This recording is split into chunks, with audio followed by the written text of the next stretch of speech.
وبتبدأ الحلقة الرابعة من انمي اسطورة الابطال بمشهد بيكون فيه لافي وتاليون ومارتي وإيسيريا في قطار، وبيقولوا انهم راحوا مدينة اوردس ثم غادروها واتجهوا الى مدينة راكويل، ثم راحوا منها لكي يذهبوا الى العاصمة الامبراطورية هيمدالر، ويروحوا منها ليذهبوا للعاصمة الصناعية روري. وبيقولوا انه كان في سلالم متحركة في كل مكان، وكان في مصاعد بتتحمل عدة اشخاص في نفس الوقت.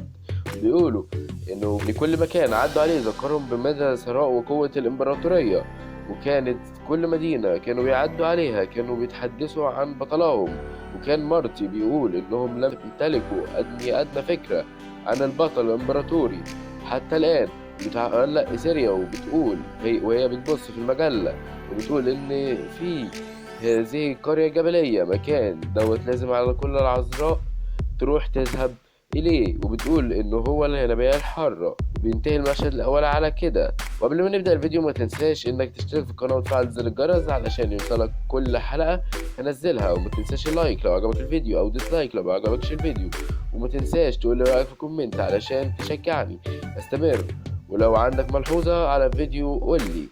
ونروح لمشهد ويكون فيه كل من لافي وتاليون وإيسيريا ومارتي ووصلوا للينابيع الحارة. وبتتكلم إيسيريا وبتقول إنه في أسطورة إن الينابيع دي بتقدر تشفي الأمراض، وبتقول إنها مفيدة للبشرة أيضا وما بيلوش حد. فبيرد مارتي ويقول إنه ممكن يكون مش الموسم بتاع الينابيع، بتكون الينابيع مجمدة.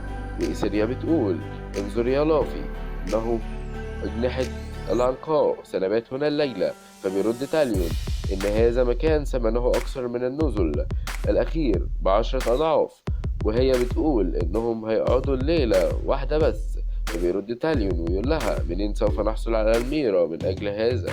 فبترد عليه إيسيريا بترد على تاليون ومارتي وتقول لهم إنهم ممكن يخيموا في الخارج. فبيدخلوا وإيسيريا بتبقى حاسة ببرد، ومارتي بيقول إن الينبوع الحار بارد ومجمد باستعجاب، وبيقول أن يقوموا بتنظيف أنفسهم قبل الدخول. فبيرد مارتي ويقول علشان كده احنا شفنا اتنين مستعجلين. شوف إيسيريا لافتة مكتوب عليها يمير المانجو، وهي بتقول لنفسها إني أريد أن أكل واحدة منها. فبتقول للافي إنها لذيذة لدرجة أنك يجب أن تأكلي واحدة وتتذوقيها قبل أن تموتي. وبتسأل إيسيريا العاملة التي تعمل في الفندق كم ثمن واحدة منها. فبترد وهي تحرك رأسها. فبيقول تاليون يبدو أنها نفدت. فبتقول إيسيريا ماذا ولماذا؟ فبيرد واحد إنه الحقيقة إنه أصبح المكان بارد ولا يمكنهم تبخير يمير المانجو، وإن الينابيع بتمر على يمير المانجو فبتعطيها مذاق رائع. فإيسيريا بتقول إنها كان نفسها تقعد في الينابيع الحارة وكمان تأكل يمير المانجو. فبيكملوا وبيقولوا لهم إنه لو حلوا المشكلة لأنها صعبة لوجود وحش في المنابع فهيدولهم يوم كامل ببلاش وكل الخدمات ببلاش.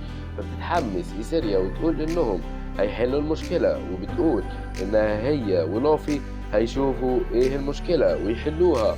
وبتاخد معدات حفر وكمان سلاح معاها وذخيرة، وبتاخد طلقة رصاصة مصنوعة خصيصا، وبتقدر تخترق أي حاجة معاها. وبتقول إنها سوف تكون ثقيلة ولكن السلامة أو الندامة. وبيبدأوا كل من لافي وإيسيريا يتحركوا وبيوصلوا للمنابع بتاعة الينابيع، وبتكون المنابع مجمدة كليا. وبتشوف لافي شيء بيلمع وبعدها بيبدأوا الحفر. فبتدلق لافي شيء أو تسألها إيسيريا إيه ده؟ بترد عليها وتقول لها إن دوت مطهر أعطاه مارتي لنا لكي عندما نصاب نضع منه. وهي بتدلقه على الجليد وثم بتولع نار ترمي النار على الجليد. فإيسيريا بتقول لها يجب علينا الانتظار حتى ينطفئ النار ثم نقوم بكسر بلورة الكسبتيوم. فبيطلع الجليد وبيحبس إيسيريا، وإيسيريا بتقول إنه هذه هي نهايتي. وبتسأل كام من الوقت عدى وأنا محبوسة. فبترد لافي وهي بتتحدث معاها من الهاتف إنه عدت 3 دقايق و23 ثانية، وبتقول لها إنه مش جليد، إنه وحش متنكر بهيئة الكسبتيوم، وهو وحش معدني بيندمج مع الكسبتيوم. بتضرب لافي على الوحش رصاص لكنه ما بيحصلوش حاجة، دوبك بتخترقه بيخترقوا الرصاصة وبتقف في النص، وإيساريا بتقول لها إنه في رصاصة في الشنطة مصنوعة من نوع خاص، خصيصة لتخترق أي شيء، ودي اللي طبعا اللي حطيتها في الشنطة وقت لما كانت بتقول السلامة أو الندامة.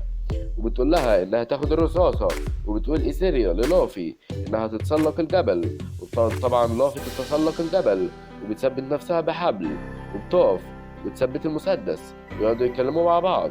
فتقول لها موضوع كده، وتقول لها احنا ليه انضمينا للييغر، وبيقعدوا يتكلموا. وفجأة بتقول لها احنا هنعد مع بعض ونضرب في نفس الوقت على الماسة اللي هي مصدر قوة الوحش. وإيساريا بتتفق معاها انهم هيضربوا في نفس الوقت يعني، وبيعدوا لحد 3 وبيقولوا 3 2 1 وبيضربوا على الماسة، فبتتحرر إيساريا وبيعود الماء الحار مرة أخرى. وإيساريا بتشوف الوحش إن هذا الوحش السيء، وبعدين بيعودوا للمنزل مرة أخرى، واللي بيشتغلوا في النزل سعداء لنجاح المهمة لافي وإيساريا، وبيبقوا قاعدين في الينبوع الحار كل من إيساريا ولافي وتاليون ومارتي. ولكن إيساريا بتكلم لافي وتقول لها تذوقي يا مير المانجو، وبتقول لها لافي إنه لذيذ، يجب علينا تذوق واحدة قبل أن نموت. وبنروح للناس اللي كانوا في اجتماع الييغر، وبتكون اللي بعتت لافي للمهمة بتقول حسنا سأجعل فرقة مارتن تتجه إلى الإغرام في الجنوب تاليا. وبتقول مفهوم أيها السيد غلارد. بعدين بتكلم واحد وتقول له إن هذا ليس كافيا، وبتنتهي الحلقة على كده. وطبعا يا رب تكون الحلقة عجبتكم، ونسيت اقول لكم على حاجه، الحلقه الجايه ممكن تتاخر حاجه بسيطه علشان لسه ما نزلتش، اما الحلقات دي كلها كانت نازله وانا لخصتها لكم بسرعه ونزلتها لكم. وطبعا يا رب تكون الملخصات اللي بعملها تعجبكم. طبعا ما تنساش تشترك في القناه وتفعل زر الجرس عشان يوصلك كل جديد، ولايك لو عجبك الفيديو، وقول لي رايك في الكومنت. وطبعا لو عندك تعليق قول لي في الكومنت. ويا رب يكون عجبكم الفيديو، وسلام، اشوفكم فيديو جديد.